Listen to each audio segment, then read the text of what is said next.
Les vraies voix Sud Radio, 18h-20h, Cécile Doménibus, Philippe David. Et c'est vendredi, mais c'est pas une raison pour se relâcher, mon cher Philippe David. On est en pleine forme. On est en pleine forme, voilà. On est presque plus en pleine forme que le lundi. Parce qu'on avait passé une très bonne soirée hier à Équipe Auto, un salon qui marchait très bien, c'était un vrai bonheur. Ouais, vous vous souvenez que du buffet d'après vous, c'est ça le problème. Et en pleine forme, c'est au pluriel en ce qui vous concerne. C'est ça. Vous devenez aussi fielleux que Cécile à mon encontre. Je pensais qu'on avait gravi des sommets déjà, mais non, il y a encore de la marche, c'est bon signe. En tout cas, on est très heureux de vous accueillir aujourd'hui jusqu'à 19h30 autour de cette table. Philippe Bilger. Bonsoir mon cher Philippe. Bonsoir ma chère Cécile, mon cher Philippe. Le Borgne, avocat pénaliste. Bonsoir maître, merci d'avoir accepté notre invitation. Sébastien Ménard, éditorialiste et patron de Presse Libre et entrepreneur dans la food tech. Bonsoir Sébastien Ménard. Bonsoir à tous. Et au sommaire de cette émission, on vient revenir bien entendu ce vendredi sur ce procès de Cédric Jubilard, coupable de meurtre de sa femme Delphine. Après 4 semaines d'audience, il a été donc condamné à 30 ans de réclusion criminelle conformément aux réquisitions. Et on vous pose cette question. Peut-on faire reposer une condamnation ultimement sur l'intime conviction? Eh bien, vous dites non à 55%. Vous voulez réagir, le 0826 300 300. Et moi, je me pose des questions. Je pense que l'intime conviction dépend quand même un peu de qui est dans le box des accusés. Pour des faits similaires, sans corps, un prof de fac est acquitté et un plaquiste prend 30 ans. Ah, bah écoutez, ce sera peut-être l'occasion aussi d'un débat. Et puis la question du soir, en politique, les règles du jeu sont souvent impitoyables, mais ces comportements sont-ils propres aux élus ou le reflet de la société? Allez, on vous pose cette question. Trahison, coup bas, la politique est-elle le reflet de la société? Vous dites oui à 78%. Eh ben moi, je dirais qu'on voulait des élus qui nous ressemblent. Dans la société, il y a des dealers, des toxicomanes, des personnes qui piquent dans la caisse. Il y en a désormais à l'Assemblée nationale. Soyez les bienvenus. Tout de suite, le grand débat du jour. Moi, c'était donné un mois et demi pour sauver le couple, si tu veux. Elle me dit non, mais ça sert à rien. De toute façon, ma décision est prise. Je suis déjà très loin dans ma tête. On était un couple colocataire, en gros, si tu veux, c'est tout. On était là que pour la maison et les enfants, et c'est tout. Après, il y avait, moi, elle ne me disait plus rien. Ce procès était une épreuve très difficile et à cet instant, je pense en premier lieu à mes 3 enfants, David, Caroline et Florian. C'est pas la voiture de Bernard. Puis j'ai jamais été sur l'éponge, tout ça. Où le gosse a été noyé, j'ai jamais été là. Je connais pas l'éponge de sel. Bon, Bernard est innocent, mon beau-frère il est innocent. Jamais été avec mon beau-frère. Et ce procès du Jubilard, bien entendu, qui repose sur cette condamnation uniquement sur l'intime conviction. Je m'adresse à vous, Philippe Bilger. Est-ce que il y a dans cette intime conviction quelque chose d'humain? Ouais, alors ce qui me gêne dans la question de Sud Radio, et pourtant par nature excellente, c'est le fait qu'elle laisse croire que l'intime conviction, c'est une sorte d'impression comme ça qui conduirait les jurés à condamner. Mais intime conviction, quand on connaît un peu l'étymologie latine, ça veut dire une certitude qui n'a pas besoin d'être démontrée. Et en réalité, avec la motivation des cours d'assises et le très long délibéré de 6 heures qui a vu probablement s'entrechoquer l'argumentation des accusateurs, ils étaient 2, au demeurant très remarquables, et l'argumentation des 2 avocats, ils étaient 2, apparemment très remarquables aussi, comme Le Monde l'a dit. Eh bien, nous avons eu 6 heures où les présomptions ou les preuves, parce que des présomptions à la fin d'un débat deviennent des preuves pour l'accusation et une destruction de preuves pour la défense, ont abouti à la condamnation de Cédric Jubilard. Je n'aurais pas la prétention, n'ayant pas été au procès et n'ayant pas été naturellement accusateur, de considérer que les preuves contre en faveur de Cédric Jubilard étaient dérisoires ou insuffisantes. Je constate simplement que les éléments à charge, et qui ont été multiples, notamment la personnalité déplorable de l'accusé, ou emporter la conviction du jury au bout de 6 heures avec 30 ans de réclusion. Et donc, je prends acte de cela, je comprends la condamnation, mais bien sûr, ça ne veut pas dire que les plaidoiries en face n'ont pas été bonnes. La parole est à la défense, maître Jean-Yves Le Borgne. Je crois qu'il faut se souvenir du fait que l'intime conviction qui est dans la loi, c'est l'article 353 du Code de procédure pénale, appartient à un autre temps. C'est un texte du 19e siècle et qui, en quelque sorte, montre bien que l'intime conviction prend la place de la preuve. La loi ne demande pas compte aux juges des moyens par lesquels ils se sont convaincus. Elle ne leur demande pas de justifier la plénitude et la suffisance d'une preuve. Elle leur demande de s'interroger dans le recueillement et le silence. Avez-vous une intime conviction?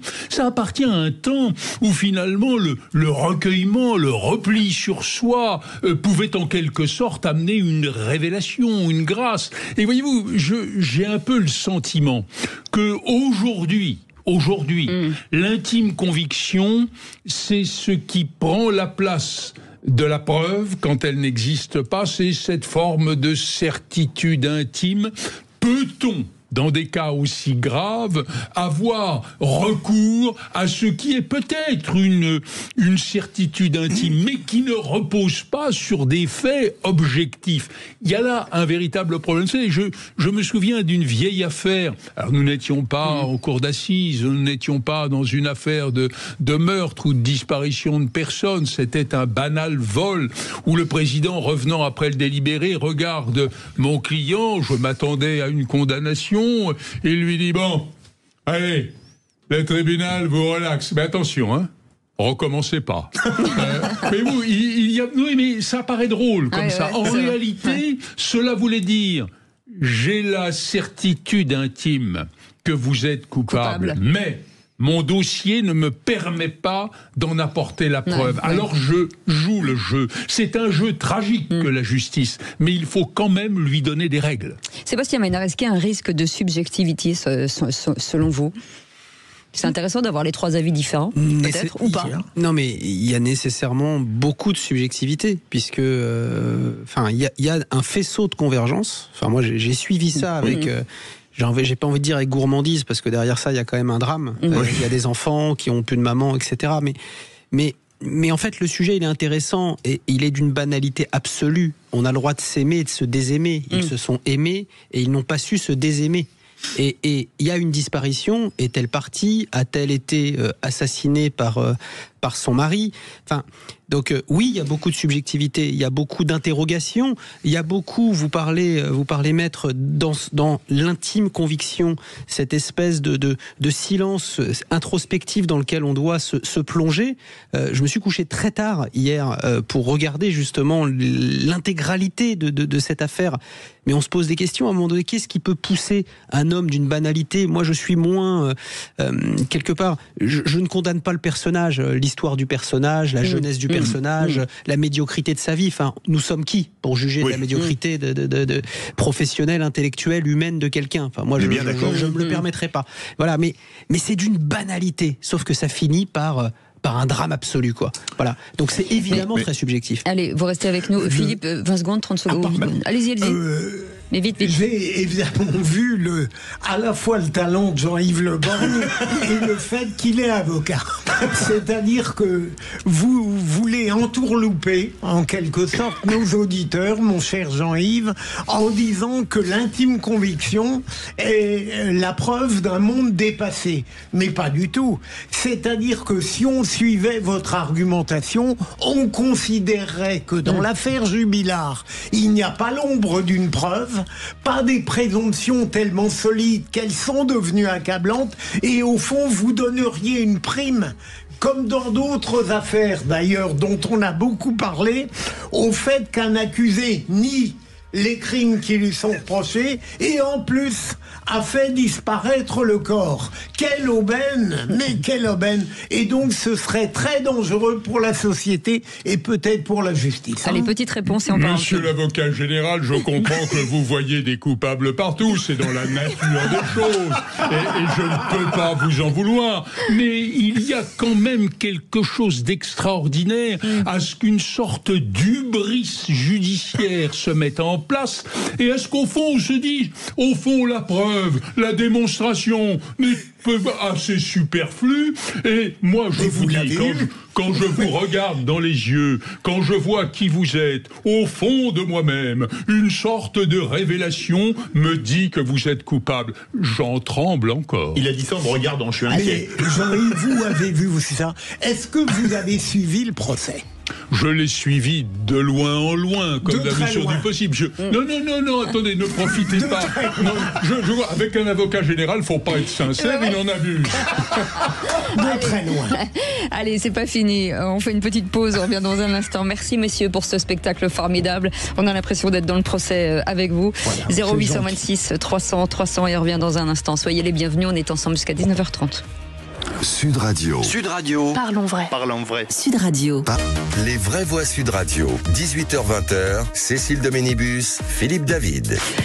Et on vous souhaite la bienvenue dans les vraies voix. On est ensemble jusqu'à 19h30 autour de cette table. Philippe Bilger, Jean-Yves Leborgne, avocat pénaliste, et Sébastien Ménard, éditorialiste, patron de Presse Libre et entrepreneur dans la foodtech. On était bien entendu sur ces réquisitions, en tout cas sur Cédric Jubiliard, qui a été reconnu coupable et qui est condamné donc à 30 ans de prison. Et sur cette condamnation uniquement sur l'ultime conviction. Alors bien sûr, j'ai envie de vous opposer les affaires Omar Haddad, condamné à 18 ans de prison pour sur cette intime conviction, l'affaire Outreau, entre autres l'affaire Patrick Dils, et je me tourne vers vous, Philippe Bilger. Ma chère Cécile, même si on peut pas comparer les... En effet, vous avez l'honnêteté de le dire d'emblée, de sorte que déjà votre argumentation est un peu biaisée. D'accord. Mais non, je veux dire, vous avez la diversité criminelle avec des arrêts d'acquittement ou bien de condamnation.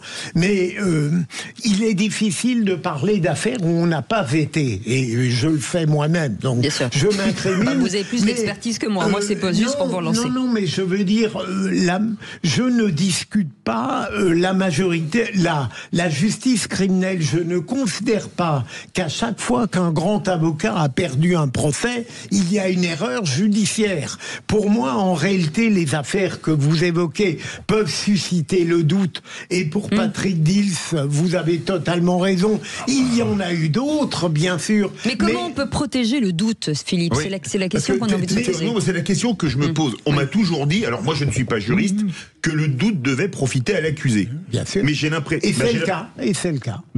C'est le cas. C'est le cas. Excusez-moi, théoriquement. Mais pas pratiquement. Mais si. Mais non. Mais Patrick Dils, il avait... Allez-y, Philippe. Reprenons l'affaire Jubilard. Oui. Vous considérez qu'il y a un doute parce que les éléments qui ont été édifiés contre lui et qui résultent d'une accumulation de présomptions ne vous satisfont pas, tout simplement parce qu'il a l'habilité d'avoir nié le crime et que par ailleurs il a fait disparaître le corps. Ça n'est pas de la faute de la justice si l'accusé extrêmement criminel vous dispense des preuves qui pourraient radicalement l'accabler. Autrement dit, il faut que l'intelligence de la justice, confrontée à une absence de preuves, dont bien entendu, selon l'accusation, c'est l'accusé qui est responsable, passe outre à cette absence de preuves en disant « je n'ai pas de matériel qui me disent, qui me souligne la culpabilité, mais je sais que vous êtes coupable ». Je crois qu'il y a un phénomène aussi qu'il faut évoquer, c'est celui de la tragédie sociale. La médiatisation ? Non, oui, la médiatisation en est un élément, mais je veux dire de la gravité que représente une situation, la disparition d'une jeune femme, ça peut-être le fait qu'elle ait été assassinée, que sais-je. Bon, il faut une réponse. Et je crois que la justice, peu à peu, perd cette humilité qui consisterait à dire « je ne peux pas répondre à tout, je ne peux pas vous rééquilibrer en quelque sorte par une condamnation n'importe quel drame social qui s'est produit ». Cette humilité-là, je pense qu'elle est en quelque sorte court-circuitée par l'usage, je ne dis pas par l'intime conviction, par l'usage que l'on fait de l'intime conviction qui se substitue à la démonstration de la culpabilité. Mais je voudrais poser une question. Imaginons qu'il soit condamné en appel, qu'il fasse pourvoi en cassation et qu'il n'y ait pas de cassation et que, je sais pas, 1 mois ou 3 ans après, on retrouve un corps. Mais précisément, ça n'est pas le cas. Ce ne sera pas le cas. Ça peut arriver. Alors, attendez. Moi, j'ai une autre question. Je rebondis sur ce que vous dites. Si Philippe Bilger, si le cas était inversé, c'est-à-dire si c'était Delphine qui avait, en tout cas, Cédric Jubilard qui avait disparu, et si ça n'était pas un féminicide, est-ce que vous pensez que ce procès, d'abord, aurait eu un tel retentissement, et vous pensez que l'intime conviction aurait le même poids aujourd'hui? Pardon de radoter là-dessus, mais Jean-Yves, sans arrêt, vous énonce comme un mantra une absence de preuves. C'est faux. Il y a des preuves. Deuxième élément, ce qui passionne dans cette affaire, ma chère Cécile, ça n'est pas le sexe de l'accusé, c'est à la fois l'horreur du crime et le mystère qui fait de chaque citoyen un détective. Je crois que... Oui, mais dans la presse, il y a marqué féminicide. Mais moi, je ne l'utilise pas, ce terme, parce que on en abuse. Le fait que ça rentre dans une sorte de, j'allais dire, d'idéologie féministe, ça n'est pas ça qui me passionne dans cette affaire. En revanche, Philippe Bilger a dit qu'on ne retrouverait pas de corps. Rappelez-vous, pour le petit Émile disparu, on a retrouvé un corps des mois et des mois après. Donc on peut peut-être retrouver un corps après. Mon cher animateur replay, vous pouvez m'expliquer pourquoi, devant une infinité d'éléments qui accablent, vous allez chercher, comme par hasard... Non, mais je posais une question. Est-ce que et si on retrouve un corps, est-ce que dans ces cas-là, on dit on refait un procès, même s'il a été définitivement condamné? Et si Dupont était coupable? Et si Dubois était coupable? Mais arrêtez en permanence de chercher des substituts à une vérité qui vous crève les yeux. Non, mais moi je pose des questions. Vous avez bien calmé là. Je veux simplement dire que je n'ai à aucun moment abusé de l'analyse de la situation en disant qu'il n'y avait pas de preuves. Personne. Vous l'avez dit sans arrêt. Oui, mais je le redis encore. Et je dis que ce n'est pas un abus et que c'est un constat. Il n'y a pas de preuve absolue. Il y a une sorte de déduction. Si Delphine n'est pas réapparue, c'est sans doute qu'elle est morte. Si elle est morte, c'est sans doute qu'elle a été tuée. Et si elle a été tuée, ça ne peut être que lui. Rappelez-vous les lunettes brisées, rappelez-vous ceci, rappelez-vous cela. C'est un climat. Et au fond, c'est la notion de faisceau d'indices. Les indices, c'est des sous-preuves qui, parce qu'elles sont au pluriel, finissent par être transformées en une démonstration. C'est assez dangereux. Excusez-moi, est-ce que l'intime conviction, d'ailleurs, on part en appel, si l'intime conviction, est-ce que ça va être difficile d'expliquer, puisqu'on ne peut pas demander aux juges d'expliquer pourquoi ils ont cette intime conviction, comment ça va se passer en appel? Si, on peut leur demander. Parce que désormais, depuis quelques années, les arrêts de cour d'assises qui n'étaient pas motivés, et je dirais que ce qui est fondé sur l'intime conviction n'a pas à être motivé. C'est comme ça que je le ressens, et puis c'est tout. Et précisément... Oui, mais il faut vérifier la cohérence. Mais précisément, maintenant, il faut motiver les décisions d'assises. Donc il y aura n'est plus un ressort, contrairement à ce qu'a dit Jean-Yves tout à l'heure. Sébastien Ménard voulait s'exprimer, on l'a pas entendu. Voilà, pardon. Allez, on a 40 secondes. Pour moi, cette affaire, c'est comme un... Pardonnez-moi, maître et monsieur le procureur, c'est un grand puzzle dans lequel on a presque toutes les pièces, mais il manque des pièces. Est-ce que ce manque de pièces doit profiter quelque part à l'accusation ou à l'accusé? Voilà, c'est la question. Il manque des pièces. Il y a quand même une vieille tradition judiciaire, c'est que le doute profite à l'accusé. Comment peut-on imaginer une peine aussi lourde que 30 ans de réclusion criminelle quand, comme vous dites, il manque des pièces? Pour l'avocat, il y a toujours un doute. Voilà. Allez, je suis très inquiet que pour l'accusation, il y en ait si peu. Voilà. Allez, soyez les bienvenus. Restez avec nous dans un instant. Le tour de table de l'actu de nos vraies voix. On fait un petit point et on revient dans un instant. À tout de suite. Sud Radio. Sud Radio. Parlons vrai. Parlons vrai. Sud Radio. Parlons. Les vraies voix Sud Radio. 18h-20h. Cécile Doménibus, Philippe David. Et autour de cette table, des grands monsieur. Philippe Bilger d'un côté, Jean-Yves Le Borgne de l'autre, avocat pénaliste, et Sébastien Ménard, éditorialiste et patron de Presse Libre et entrepreneur dans la foodtech, avec Philippe David aussi. On en apprend des choses aujourd'hui. En attendant, tout de suite, le tour de table de l'actu des vraies voix. Je crois que toi et moi, on a un peu le même problème. Mais non! C'est-à-dire qu'on peut pas vraiment tout miser sur notre physique, surtout toi. Ah bon? Alors si je peux me permettre de te donner un conseil, c'est oublie que t'as aucune chance, vas-y fonce. Oui, mais comment dire sans tomber dans une forme de réalisme insupportable? Il a rien compris. On sait jamais, sur un malentendu ça peut marcher. Le tour de table. De l'actualité. Philippe David, pendant que vous êtes là, sur le procès de Dabia Ben-Khered. Oui, c'est le début du procès aujourd'hui aux assises de Paris de Dabia Ben-Khered, l'auteur présumé du meurtre de Lola Daviet il y a pile 3 ans, c'était le 14 octobre 2022. Lola Daviet, une petite fille de 12 ans, qui a été, il n'y a pas d'autre mot, massacrée. Elle est poursuivie pour meurtre d'un mineur de 15 ans, viol commis sur un mineur avec torture ou acte de barbarie. Et moi je me dis que c'est un crime qui n'aurait jamais dû avoir lieu parce que l'intéressé était sous OQTF, obligation de quitter le territoire français pour absence de titre de séjour valide. Et l'absence d'autorité de l'État, je le dis, a causé la mort de 2 personnes et brisé une famille, puisque, je tiens à le rappeler, Johan Daviet, le père de Lola, est mort de chagrin. C'est terrifiant, le 23 février 2024. Alors, c'est comme le cas de Philippine, violé et tué par un Marocain sous OQTF à quelques centaines de mètres d'ici. Alors, les OQTF, moi je pense qu'il y a 2 pays qui ont la bonne mesure. Pour les personnes qui sont illégalement aux États-Unis, vous vous rappelez les attentats du 11 septembre, Zacharias Moussaoui avait été contrôlé, le 20e terroriste, avec son papier.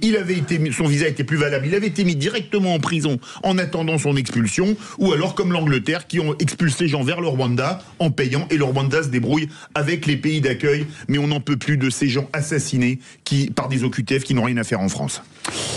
Philippe Bilger, une argumentation forte et intelligente d'un député LR. Absolument. J'ai lu dans Le Monde une tribune au sujet de l'union des droites, et ce député qui est vice-président du parti Les Républicains, Vermorel Marquez, a dit qu'il serait très grave de tomber dans l'union des droites et qu'il était persuadé que Bruno Retailleau ne le ferait pas. Ce qui m'a intéressé, c'est cette réflexion un peu originale qui concernait ce désir d'union des droites qu'on trouve chez beaucoup d'électeurs de droite. D'abord, je pense qu'il surestime l'importance des différences sociales, économiques et européennes entre le Rassemblement national et les Républicains, et il sous-estime par ailleurs l'aiguillon que représenterait sur le plan régalien un Rassemblement national sur des républicains parfois un peu frileux.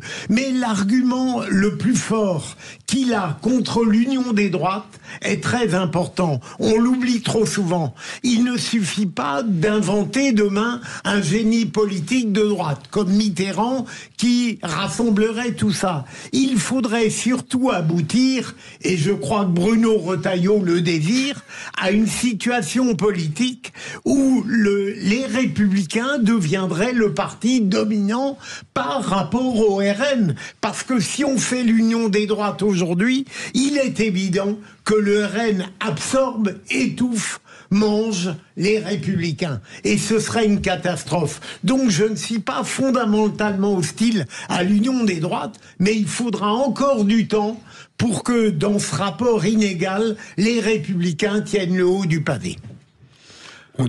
Allez-y, j'ai écouté le discours de Philippe Bilger avec un certain ahurissement, dans la mesure où la domination des Républicains, fût-ce dans un lointain futur, sur le Rassemblement national, me paraît aujourd'hui complètement irréaliste. Je suis bien d'accord. Et la question est de savoir, est-ce que dans l'hypothèse d'un rapprochement, fût-ce d'un simple rapprochement électorale, ce qui est déjà beaucoup.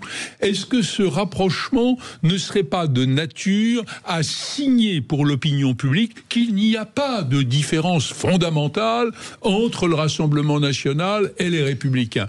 Moi, si vous voulez, j'ai tendance à penser, je sais bien que c'est pas à la mode par les temps qui courent, mais qu'il y a peut-être plus de côté naturel à se rapprocher de gens du centre, voire de la gauche, je pense aux socialistes quand on est républicain, que du Rassemblement national qui certes a la cote aujourd'hui, mais qui ne transporte pas mon idéal de la République. Sébastien Ménard. L'union des droites, c'est pas un concept dit de la droite républicaine, dit de la droite de gouvernement. C'est un concept d'extrême droite pour faire la pointe, parce qu'en fait, aujourd'hui, le pari un peu fou que font les lepénistes, les frontistes, c'est de se dire que à la fin de la fin, on va finir par y arriver tout seul. La réalité, elle est quand même un petit peu différente. C'est que je pense que quand bien même il y aurait dissolution et il n'y aura pas dissolution après-demain ou après-après-demain, le RN n'arriverait pas à avoir une majorité absolue. Donc la réalité, c'est que le Front républicain, pour le moment, je dis bien pour le moment, il fonctionne toujours. Et la raison pour laquelle l'union des droites est un vœu pieux, et c'est que, j'ai envie de dire, vous avez les partis de droite dits de gouvernement qui jouent leur survie, parce qu'ils disparaîtraient, très clairement. Et vous avez celles et ceux qui ont initié et vulgarisé ce concept, qui ont tout à gagner. Parce que sans ça, ils ne feront que perdre. Moi, je ne suis pas tout à fait sûr de ce... Pas tout à fait sûr. Je pense que le Front républicain prend l'eau comme la coque du Titanic dans la nuit du 14 avril 1912. Pour l'instant, on l'a vu après la dissolution de l'année passée. Oui. C'est-à-dire que effectivement, c'est le Rassemblement national qui avait gagné au premier tour les élections législatives. Mais la situation n'est pas la même qu'il y a un an et demi. Et ils ont été empêchés au second tour. Mais le Front républicain est une honte démocratique. Je vous ai jamais dit le contraire. Non, mais bien sûr, Sébastien. Mais je trouve que je n'aime pas dans votre argumentation, Jean-Yves. Non, mais sérieusement, vous n'allez pas passer vos vacances ensemble. Derrière vos analyses, il y a tout de même quelque chose que je perçois comme un léger mépris de ce peuple qui vote mal. Je veux dire, moi, je n'ai pas de... Philippe, en 1933, Hitler a été élu dans des conditions normales par le peuple. Et je pense que quand on porte un message politique, ce qui n'est pas mon cas, il faut savoir dire, même quand on est minoritaire, que le vote qui a eu lieu n'est pas bon. Mais excusez-moi, si le peuple se trompe, il faut dissoudre le peuple. Bertolt Brecht. La fin, Philippe, et après on change de sujet. Non, je disais, j'espérais que Jean-Yves ne ferait pas cette assimilation qui est faite par l'extrême gauche. Il l'a faite, donc je ne fais pas d'assimilation entre le Rassemblement national et le nazisme. Je fais une assimilation sur le terrain de l'électorat. Hein, vous disiez que je méprisais la décision du peuple. Je dis qu'il arrive que le peuple se trompe et que la sacralité de la décision du peuple est mise en cause par le vote de 1933. Alors, puisque vous avez la parole, Jean-Yves Le Borgne, la taxation de l'héritage. Sujet. Moi, je vais vous dire, je ne suis pas opposé au principe de la taxation de l'héritage, en ce sens que les héritages, quand ils sont importants, créent une inégalité qui est parfois insusceptible d'être remontée par qui que ce soit. Cela étant, il y a, je dirais, la tradition française. Les uns et les autres, nous avons envie de transmettre quelque chose à nos enfants. Alors, quand je dis quelque chose, pour certains, ce n'est que de l'argent. Pour certains, ce n'est que quelques pierres. Mais les pierres, elles portent aussi le souvenir de la famille. Pour certains, c'est une culture, c'est un message, c'est une forme de pensée, c'est un rapport au monde. L'idée qu'on recommence à zéro à chaque génération est quelque chose qui n'existe pas. Moi, je suis favorable à l'ascenseur social, mais pas au fait que l'on me dise qu'il faut empêcher les parents bourgeois et cultivés d'aider leurs enfants. Ça se fera jamais, ça. Alors, je pense qu'il faut garder une certaine modération sur ce sujet, et quand on sait à quel niveau déjà très lourd les héritages sont taxés, je pense que le propos, puisque c'est sans doute ce à quoi vous pensiez, Madame Braun-Pivet, sur l'éventuelle aggravation de la taxation, n'est peut-être pas très opportun. C'est vrai que de frères à sœurs, 45%, c'est déjà pas mal. Philippe Bilger. Je suis désolé, mon cher Jean-Yves. je vais être d'accord avec vous. On va gagner du temps. Qu'est-ce qui se passe? Pas pour tout à fait les mêmes raisons, comme vous êtes un technicien, un économiste, et moi je suis un amateur dans tout cela. Ce qui m'a gêné, j'ai parfois l'impression que dans l'argumentation de la présidente de l'Assemblée nationale, ce qui la gêne profondément, elle l'a dit, c'est cette transmission de génération en génération. Comme s'il y avait là le fil d'une histoire familiale qui était méprisable, les morts qui s'accordent avec les vivants, c'est cela qui me paraît totalement choquant, comme si nous vivions de manière autarcique dans un monde déserté. Peut-être, si vous permettez, juste un chiffre, à 40% de la taxation, de génération en génération, on arrive très vite à zéro. Hein. Oui, tout à fait. Sébastien Ménard, Journée mondiale de l'alimentation, c'était hier, le 16 octobre. Oui, et puis comme à chaque fois, c'est souvent l'un des sujets les plus importants, et en fait, tout le monde s'en fout. Voilà, c'est-à-dire que on n'en a pas entendu beaucoup parler. Alors chaque fois, moi, j'en parle jamais le jour même. J'en parle toujours le lendemain pour faire le bilan de ce qui s'est raconté. Savez-vous ce que l'alimentation représente? On nous parle souvent de production de gaz à effet de serre. Savez-vous ce que ça représente, l'alimentation? Non. 25%. C'est-à-dire 25% des gaz à effet de serre dans le monde sont produits grâce ou à cause de l'alimentation. Les transports, combien? Ah, je sais pas. 30%. Voilà. Et le seul truc sur lequel on peut vraiment avoir un impact, c'est notre assiette, ce qu'on met dans l'assiette, la manière dont ça arrive dans notre assiette. En clair, si, et évidemment, j'ai toujours une pensée pour celles et ceux qui ont moins le luxe que nous de choisir, de pouvoir décider, etc. Mais si on faisait un effort, dans nos assiettes, c'est-à-dire à n'acheter que ce qu'on va vraiment consommer et non pas jeter, la pollution liée à la surconsommation, au gaspillage alimentaire, c'est énorme. Ah, c'est énorme. 1,3 milliard de tonnes. Voilà. C'est ça. En clair, si chacun fait une émission là-dessus. En euros, c'est énorme. Voilà, mais en tonnes, en pollution, en CO2, en eau, en épuisement de nos sols. Juste un truc, et je m'arrêterai là-dessus. On peut réduire la facture, entre guillemets, totale en matière de l'empreinte de l'homme sur la planète de 70% si on faisait juste un petit peu attention les uns les autres à ce qu'on met dans notre assiette. Je vous ai pas proposé de manger bio, d'arrêter la viande, etc. Juste acheter mieux, manger plus sainement et faire attention, évidemment, ne plus jeter. En tout cas, le moins possible. 70%. Merci les amis, c'était passionnant. Vous restez avec nous dans un instant. On reviendra sur cette rencontre Trump-Poutine vers un processus de paix, point d'interrogation. On en parle dans un instant. On est ensemble jusqu'à 19h30. Sud Radio, votre attention est notre plus belle récompense. Vos émissions sont toujours très riches. Quand je peux pas écouter le direct, je me fais le podcast le soir. Sud Radio, parlons vrai. Les vraies voix Sud Radio, 18h-20h, Cécile de Ménibus, Philippe David. Avec Philippe David, on est ravis de vous accueillir comme tous les jours du lundi au vendredi. C'est un peu le petit commerce de proximité avec ce numéro de téléphone, le 0826 300 300. Avec dans les rayons, Philippe Bilger. Moi, je suis le café. Il a rien à vendre. Hein. Moi, oui, j'ai plein de trucs à vous vendre. Sébastien Ménard qui a des choses à vous vendre, patron de Presse Libre et entrepreneur dans la food tech. Et puis Jean-Yves Le Borgne, vous êtes à quelle place vous? Moi, je suis derrière le comptoir. Je discute avec les clients. D'accord, okay, c'est bien. Et Philippe David, il mange. Voilà, comme ça au moins c'est fait. On a bien entendu. Notre côte, s'il vous plaît. On vous souhaite la bienvenue avec ce numéro de téléphone 0826 300 300. Tout de suite l'info en plus. Les vraies voix Sud Radio. Et donc l'Union européenne se dit favorable à une rencontre Poutine-Trump à Budapest si elle fait avancer le processus de paix. Et pour en parler, le général Dominique Trinquant, expert militaire en géostratégie. Général, bonjour.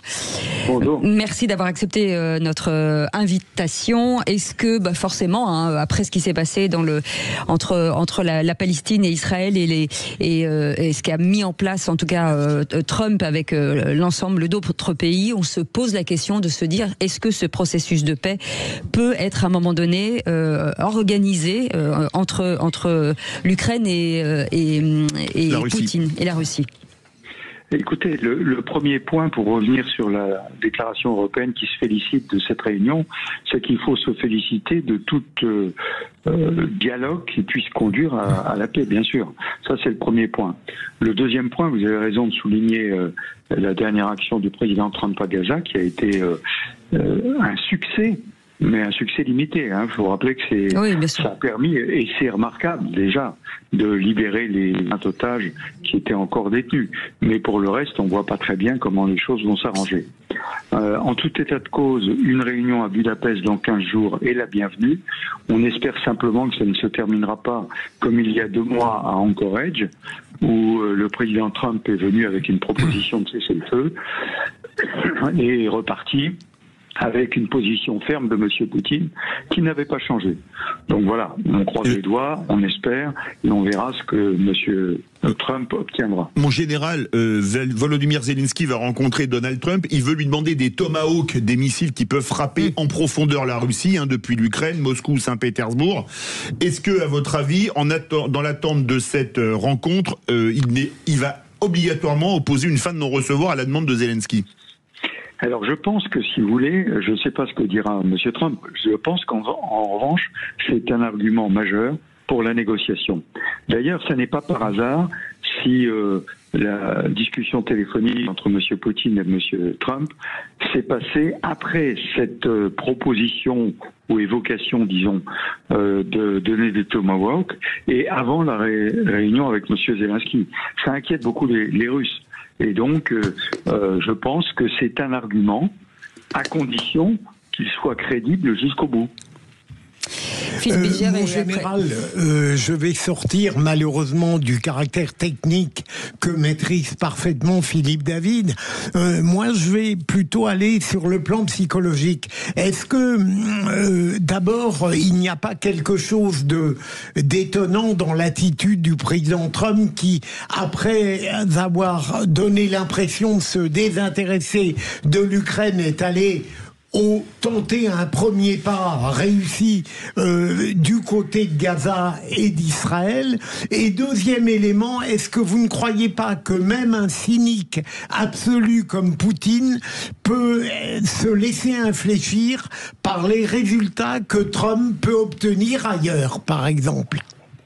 Alors, je pense que d'abord, on ne doit jamais être surpris par M. Trump. Il est surprenant en permanence. Et quand il dit quelque chose, j'attends toujours 48 heures pour être sûr qu'il ne dise pas le contraire au bout de 48 heures. Ça, c'est le premier point. Le deuxième point, je pense que M. Poutine n'écoute que la force. Et donc, c'est pour ça que je dis que cette menace de donner des Tomahawks doit être crédible jusqu'au bout. Donc, si vous voulez, à la suite de la réunion avec M.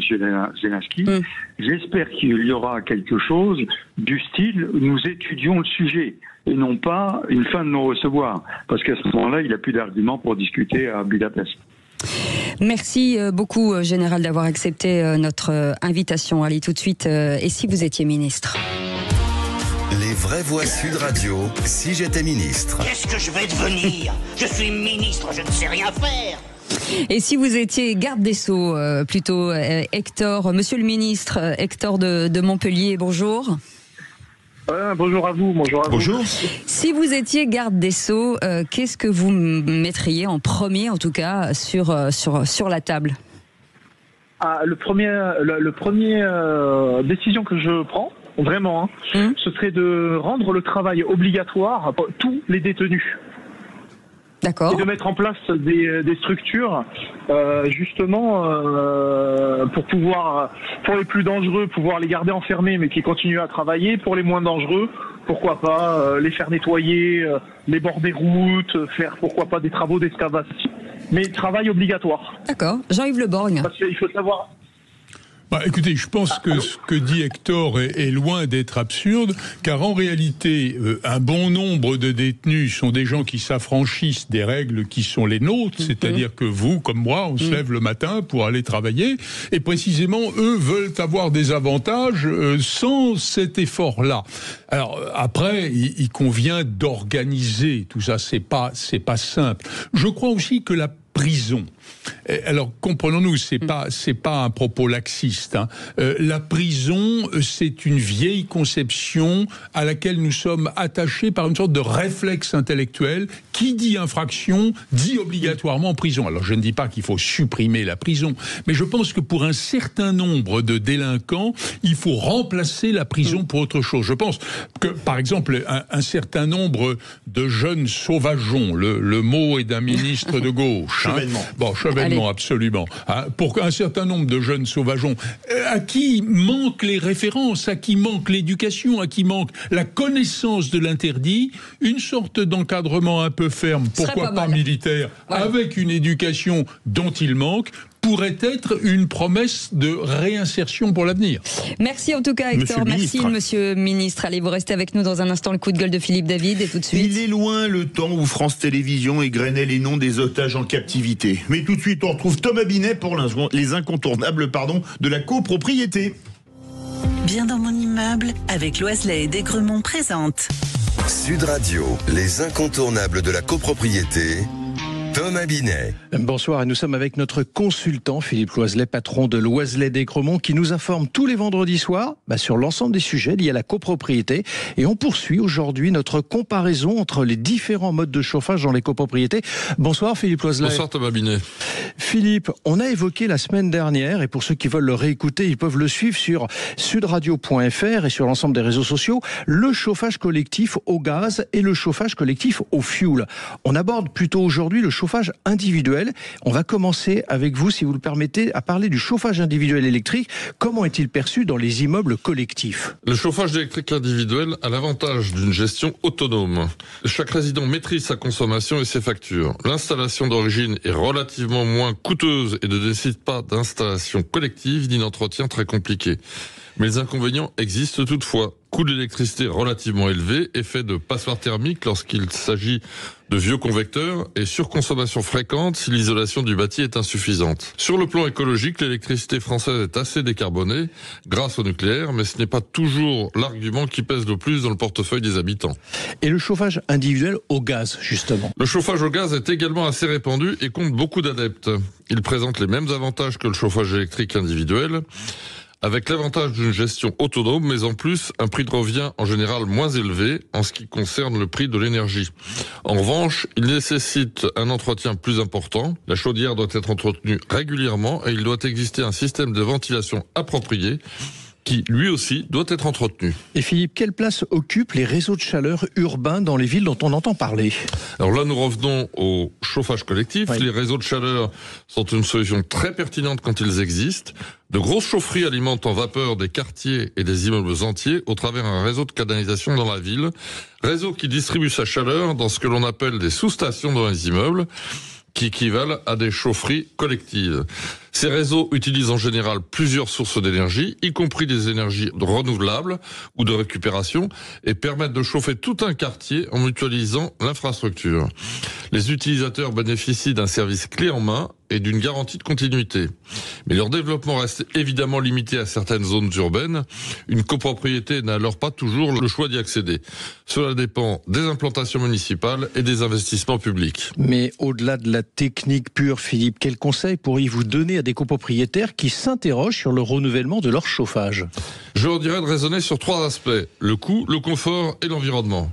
Le coût, ce n'est pas seulement la facture immédiate, mais aussi l'investissement initial et la maintenance. Le confort, c'est la qualité de la chaleur, la régulation et l'homogénéité dans les logements. Enfin, l'environnement est devenu incontournable avec des réglementations de plus en plus strictes et des incitations fiscales liées aux solutions durables. Il faut aussi penser à l'avenir. Changer une installation de chauffage engage la copropriété sur 20 à 30 ans. Mieux vaut choisir une solution évolutive, alignée avec les objectifs de transition énergétique. Et pour conclure, Philippe, selon vous, quel est l'avenir du chauffage collectif ?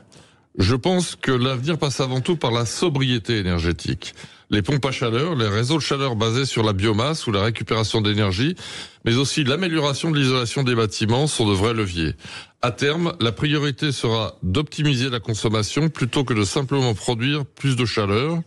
L'intelligence des systèmes de régulation connectés et précis jouera également un rôle essentiel.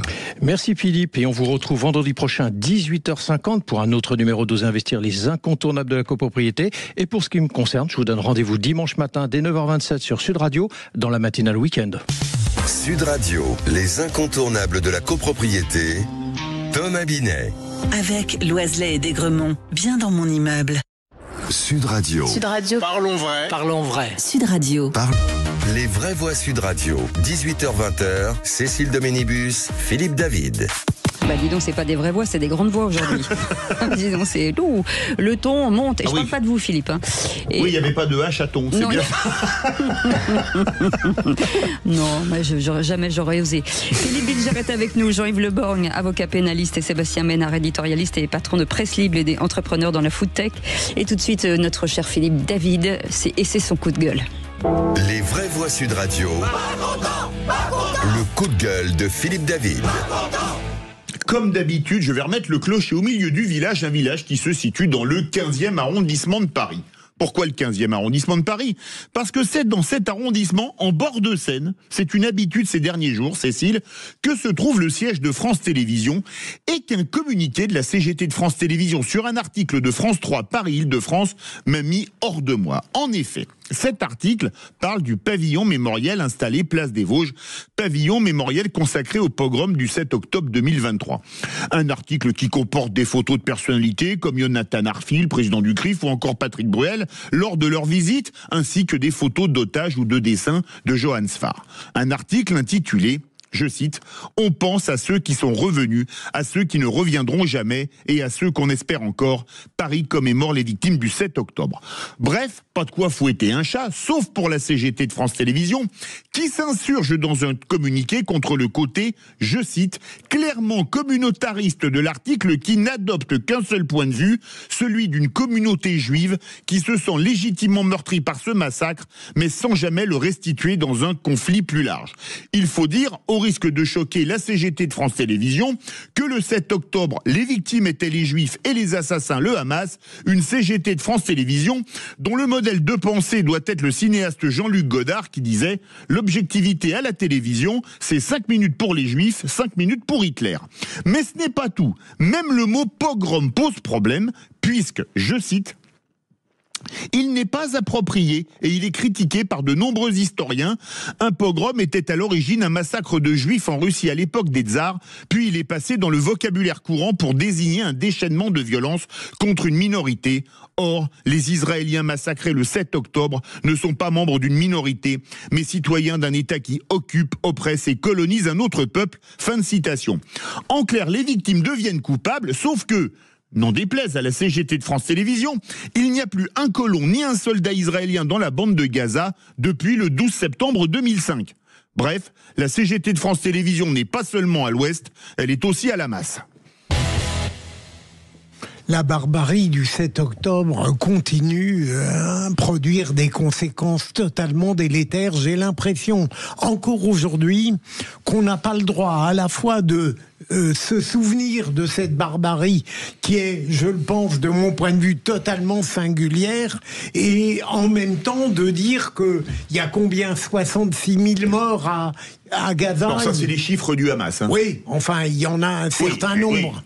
Oui. Et donc, moi, j'essaye de tenir très modestement les deux bouts de la chaîne en ne confondant pas les responsabilités, les cruautés. Voilà.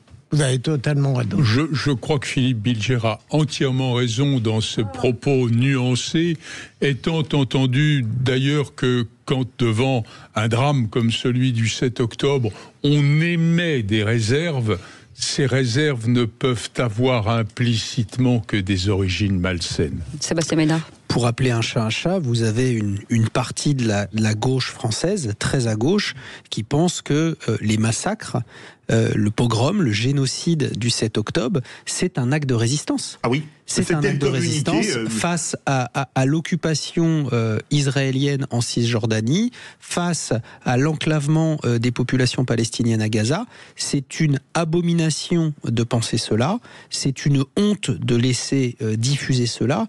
Et moi, ce qui me choque le plus, c'est que, à part vous et quelques-uns, peu en parlent. C'est-à-dire que ça passe, encore une fois, enfin, je prends une expression de jeune sur cette antenne, ça passe crème. Oui. Voilà, c'est-à-dire que vous avez un grand syndicat, parce que la CGT est un grand syndicat, quoi qu'on en dise, au sein d'une entreprise publique financés par nos impôts, qui osent diffuser des saloperies pareilles. Voilà, pardonnez-moi. Et j'ai pas tout dit pour pas être trop long, parce qu'il y a des trucs encore délirants dedans. Hein. Merci beaucoup Philippe, vous restez avec nous dans un instant. La question du soir, en politique, les règles du jeu sont souvent impitoyables. Est-ce que c'est propre aux élus ou c'est le reflet de notre société, Philippe? Et à cette question, Cécile, trahison, coup bas, la politique est-elle le reflet de la société?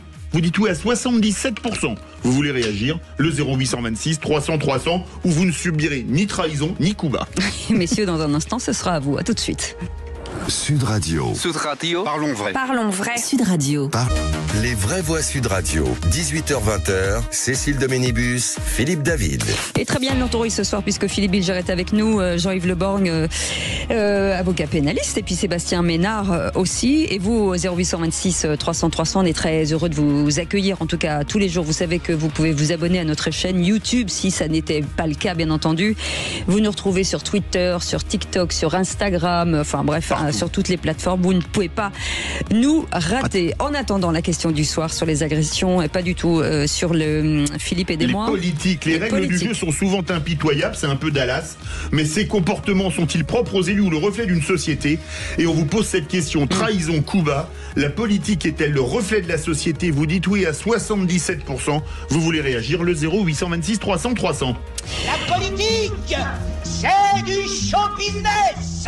Alors, d'abord, les moins riches, ils n'ont pas de voiture. Hein. C'est normal. Les pauvres, c'est fait pour être très pauvres et les riches, très riches. Alors ça, c'est très tordu, mais bougrement intelligent. Qu'est-ce que j'ai dit, une connerie? Premier effet dissuasif, vous êtes amené à choisir. Première étape, soit vous rentrez chez vous, soit c'est Saint-Pierre-et-Miquelon. Pas la France, c'est fini. Putain, il est fort ce con. Je vous en prie, restez concentrés. Il faut se préparer très jeune, enfin dès le départ, presque depuis la maternelle, à réfléchir à la façon dont on se projette dans une formation et dans un métier demain. C'est bien sympathique Dolores, mais épargnez-moi vos analyses politiques. Il y a des moments, j'ai vraiment l'impression que vous me prenez pour un imbécile. Hein. Les vraies voix Sud Radio. On a décidé avec Philippe David de poser cette question. La politique est-elle le reflet de la société? Les trahisons, les coups bas, suite forcément à deux anciens premiers ministres, Gabriel Attal et Édouard Philippe, à l'encontre de leur président. Hein. Est-ce que c'est le reflet de cette société finalement?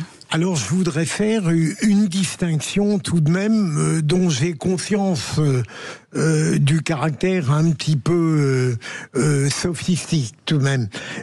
Au sein de l'univers politique, et c'est pour cela que j'ai trouvé un peu ridicule les indignations apitoyées ou indignées sur Édouard Philippe et Gabriel Attal, qui avaient tout à fait le droit de s'en prendre au président et de répéter pour Édouard Philippe qu'il ne lui devait rien, comme si tout à coup on découvrait que l'univers politique est un nid de vipères par certains côtés, motivé par des desseins tactiques. Il est comme ça. Mais en revanche, là où je m'oppose en faux à cette interrogation, c'est le fait de dire que la classe politique elle-même serait en permanence un concentré des défauts de la société. Je crois que rien que par volonté et par une sorte d'humanisme désespéré, je tiens à dire que la classe politique n'est pas aussi mauvaise que la société peut l'être parfois.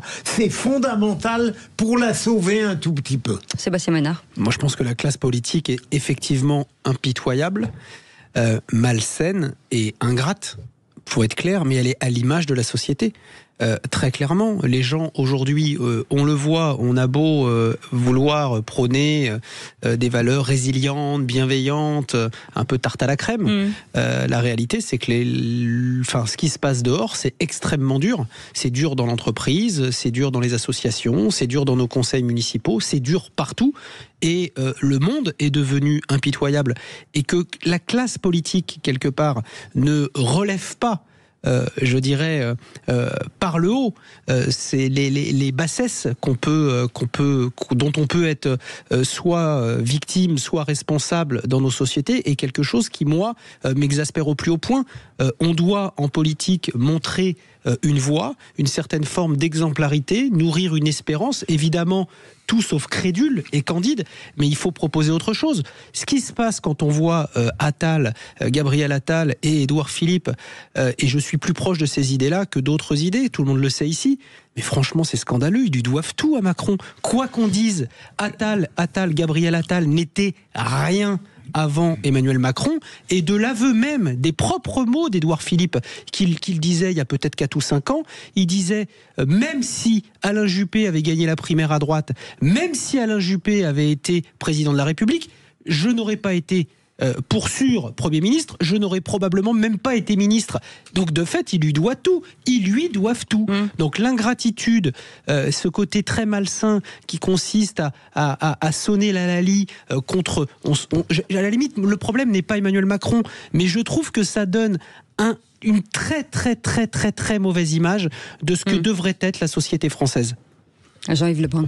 Écoutez, je vais peut-être m'inscrire un peu en faux contre cet aspect des choses. Je ne veux pas m'arrêter à ce que dit l'un ou l'autre. Je pense qu'un certain nombre d'idées qui pour ma grand-mère étaient fondamentales, et elle a eu le bon goût de me les enseigner, comme la fraternité, l'altruisme, le souci de l'autre, sont des notions qui aujourd'hui font presque sourire. Celui qui s'emparerait apparaîtrait ou comme un hypocrite ou comme un imbécile. Un naïf. Un naïf, c'est ça. De telle sorte que le monde politique a perdu lui aussi cette référence. Alors en partie, je pense aux maires des communes petites et moyennes, qui sont au boulot le matin, parce qu'il n'y a pas de personnel, parce qu'il n'y a pas d'argent. Quand on est maire d'une très grande ville et qu'on a 300 personnes pour faire tourner la maison, je ne dis pas que c'est facile, mais enfin, c'est quand même autre chose. C'est 3000 mètres. Oui, bien sûr.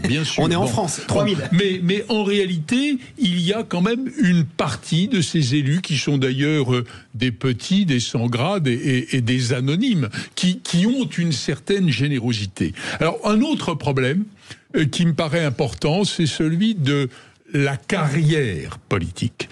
À partir du moment où on commence à 25 ans dans un cabinet ministériel pour se glisser jusqu'à une assemblée parlementaire et s'il se peut choper un Marocain, il y a là quelque chose qui fait qu'on ne peut pas être indifférent à l'avenir. Et la décision qu'on prend un jour J, c'est la décision qui sera peut-être la moins compromettante ou au contraire la plus favorable pour l'avenir. Et je pense que ça, c'est un problème. Alors, un dernier mot peut-être pour être favorable. Je trouve que on a parlé de Gabriel Attal et d'Édouard Philippe. Bon, parlons un instant de Lecornu. Écoutez, je vais vous dire, quand il dit, ça pourrait être une position d'apparence, qu'il a accepté par devoir. Je veux vous dire, moi j'ai tendance à le croire. Alors je suis peut-être naïf, mais je trouve que prendre la tête d'un gouvernement dans les circonstances actuelles, avec une absence de rebondissement possible, peut-être en revanche une probabilité de chute qui fera mal, je pense que là quand même c'est une certaine forme de générosité. Puis un dernier mot. Les politiques sont peut-être trop jeunes, c'est parce que j'ai des cheveux blancs que je dis ça. Mais la gérontocratie de jadis avait un je ne sais quoi d'avantage. Il y a un âge où on ne ménage plus l'avenir. Il y a un âge où on dit la vérité parce que la conséquence, on s'en fout. Parce que la seule problématique, c'est d'être sincère. À 40 ans, il faut quand même songer aux 30 années qui suivent. Alors, moi, je pense fondamentalement une chose, c'est que la politique, c'est violent depuis la nuit des temps. Rappelez-vous, Brutus tuant son père. Brutus, et son père était Jules César, faut-il le rappeler. Moi, je crois au contraire qu'on a une classe... Alors, il y a un point sur lequel je suis assez d'accord avec Sébastien Ménard, mais il y a un autre point sur lequel je suis pas d'accord. On a un peu une classe politique. On voulait des politiques qui nous ressemblent. C'est très bien. Maintenant, il y a des dealers, il y a des toxicomanes, il y a des gens condamnés parce qu'ils ont piqué en la caisse à l'Assemblée nationale. Donc maintenant, ils ressemblent vraiment... Alors à l'époque, il y en avait qui avaient piqué dans la caisse, ça oui, mais il n'y avait quand même pas de dealers. Alors il y avait quand même probablement certains qui étaient un peu toxico sur les bords. Non, mais maintenant, on l'a assez déclaré, on le sait, ils disent, moi j'ai été dealer. Ça leur pose pas de problème. Mais ou alors là, je suis pas d'accord, quand vous critiquez Édouard Philippe et Gabriel Attal pour leur comportement envers Emmanuel Macron, mais Édouard Philippe, il a quand même trahi son camp politique pour rejoindre Macron. qui étaient les Républicains. Gabriel Attal, il a trahi son camp politique qui était le PS pour aller chez Emmanuel Macron. La trahison est inhérente à la politique, inhérente. C'est pas à ce moment-là, vous avez en face de vous un traître. Je suis aussi un traître, puisque je suis pas d'accord avec ça. Mais je vous arrête. C'est parce que c'est inhérent à la politique. C'est pas inhérent à la politique. Non, mais il y a une nuance. La trahison, c'est pas inhérent à la politique. Hein. Bien sûr que si. Il y en a partout, la trahison. Oui, il y en a partout, bien sûr, mais dans la politique, plus que jamais. Mitterrand, il a fait sa carrière comment ? Il a tué, comment il s'appelait ? Guy Mollet. Il était de droite avant de devenir de gauche. Oui, mais il a tué Guy Mollet, il a tué Rocard, il a tué tous ses adversaires. Chirac, il a tué Balladur, il a tué Chaban-Delmas. Chirac, il a été de gauche avant de devenir de droite. Absolument. Mais ils ont fait de la politique, il faut pas tout confondre. Mais ça s'appelle de la politique et la trahison est inhérente à la politique. La trahison, c'est juste une question de date. Peut-être pour s'apaiser un peu, l'évolution des idées pourrait être l'image la plus adaptée à ce que vous appelez avec une rigueur d'avocat général, pour une fois c'est vous qui l'êtes, hein, de la trahison. Au fond, moi je trouve que quand un LR participe au gouvernement, voire est Premier ministre d'Emmanuel Macron, on n'est pas dans la trahison. Sinon le président des LR, il était ministre de l'Intérieur hier. Oui, mais ça, on est bien d'accord. Mais on est bien d'accord. Mais c'est parce que c'est inhérent à la politique. Non, je suis pas d'accord. Il y a deux choses. D'abord, il me semble qu'on peut à la fois soutenir que, heureusement, la classe politique n'est pas totalement conforme, heureusement, aux vices de la société, mais en même temps regretter qu'elle n'ait pas plus d'exemplarité. Et deuxième élément, sur Édouard Philippe et Gabriel Attal, moi je suis au contraire très heureux qu'on sorte de cette convention de la vie politique où une révérence obligatoire était donnée à un président qui vous avait fait du mal. Parce que lorsqu'on regarde la manière dont Emmanuel Macron n'a cessé de créer de la nuisance à l'égard de ses premiers ministres, on comprend de leur part qu'ils réagissent. Donc on met de l'authenticité dans une vie politique qui en général en manque. C'est très biaisé ce que vous dites. Et pourquoi ? C'est très biaisé parce que on sait que Philippe Bilger a toujours eu une admiration sans borne, sans le mauvais jeu de mots pour Gabriel Attal. Voilà, désolé. Elle s'est un peu mitigée. Et que depuis que je suis sur cette antenne, vous avez le macronisme honteux. Voilà. Mais pas honteux. Je trouve que il est intelligent et jamais je ne le traînerai dans la boue. Mais là où je voudrais mettre un bémol, c'est un mauvais président. Là où je vais mettre un bémol, c'est que le Premier ministre qui a le plus duré, qui a été le mieux traité, pour autant qu'on puisse maltraiter son Premier ministre, c'est quand même Édouard Philippe. Édouard Philippe a eu je dirais, un vrai chèque en blanc au moment où le macronisme était au sommet. Il avait quand même les gilets jaunes, etc. Oui, mais attendez, et puis la fin du mandat. Non, mais ce que je veux dire, c'est qu'il n'a pas été entravé, Édouard Philippe. Édouard Philippe, il a été nommé. D'accord ? Il était dans un camp politique qui était mort au soir du premier tour de l'élection présidentielle de 2017. Il a pu, et avec Le Maire, et avec Le Cornu, et avec Darmanin, quelque part, vendre une certaine idée de la politique qu'ils ont défendue, qu'ils ont apporté au macronisme. Bon, on peut pas dire qu'ils ont été maltraités. Ça a duré 3 ans, ça s'est arrêté. Un Premier ministre sous la Ve République qui tient 3 ans, c'est 1000 jours. C'est beaucoup. C'est beaucoup pour faire, c'est beaucoup pour réussir. Bon, il n'a pas eu que de bons résultats. Voilà, faut aussi le dire. Mais bien sûr, il a été responsable de 3 échecs graves dans le premier mandat de Macron. Vous l'avez dit, pas moi. Mais il est parti dans des conditions indignes de la part du président. Ce n'est pas vrai. Mais pourquoi ce n'est pas vrai. 3 ans à Matignon, ce n'est pas. Il a cessé de lui saper. Il faut voir, il l'a viré tout simplement parce qu'Édouard Philippe avait commis l'extrême maladresse d'être plus populaire que lui. Eh bien, je trouve que c'est médiocre. Là, c'est vous qui l'avez. À l'époque. En même temps, j'ai pas parlé du tout de ce débat. En même temps, pour tous ceux qui n'étaient pas contents, comme Bruno Le Maire ou Édouard Philippe, pouvaient partir. ça. C'est-à-dire quand vous n'êtes pas heureux là où Exactement. vous êtes, vous pouvez dire écoutez, moi je démissionne parce que de toute façon, mon action n'est pas possible. Mais un ministre, ça ferme sa gueule ou ça démissionne comme chevènement. Donc, voilà.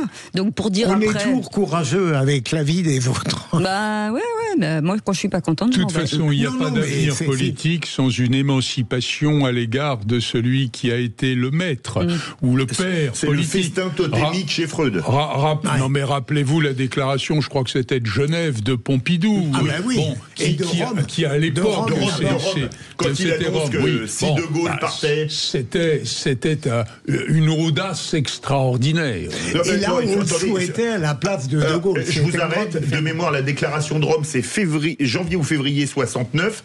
Et le référendum qui fait partir De Gaulle est en avril, n'était pas encore annoncé de mémoire. Messieurs, en tout cas, merci beaucoup Zoïbe Leborg, merci beaucoup Philippe Bilger, merci beaucoup Sébastien Ménard, merci beaucoup Philippe David. Merci beaucoup, c'était une très bonne émission, j'ai appris plein de choses, je vous trouve formidable. Il y en a un autre qui est formidable avec nous, c'est Alexandre Priam. Bonsoir Alexandre. Bonsoir Alexandre. Bonsoir les vraies voix, quel accueil. Oui. Ah oui. Du rugby Pro D2 ce week-end et ce soir d'ailleurs.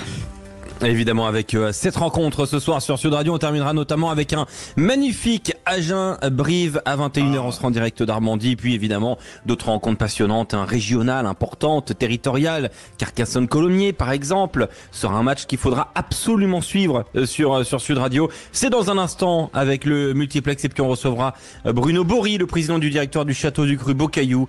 On reviendra sur ce foot festival des Vendanges qui va animer notre week-end. Top 14 sur Sud Radio avec toute l'équipe. Et il y aura Vincent Ferniaud, d'ailleurs, comme demain, Laurence Perrault et Jean-Luc Moreau seront à Équipe Auto avec nos amis d'Équipe Auto de 10h à midi. Et je le dis en direct, Angoulême-Biarritz. Biarritz mène 10-3 à Angoulême en ce moment même. Ah oui, donc du short et du muscle, tout ce qu'on aime. Merci en tout cas à notre équipe. Merci Aude, merci Maxime, merci François-Louis, merci Antoine, merci Justine, merci Philippe David. Et on se retrouve lundi. On vous souhaite un très très bon week-end. On pense bien à vous, soyez sages et faites attention à vous. Et à lundi, salut. Sud Radio. Sud Radio, parlons vrai. Parlons vrai. Sud Radio. Parlons vrai.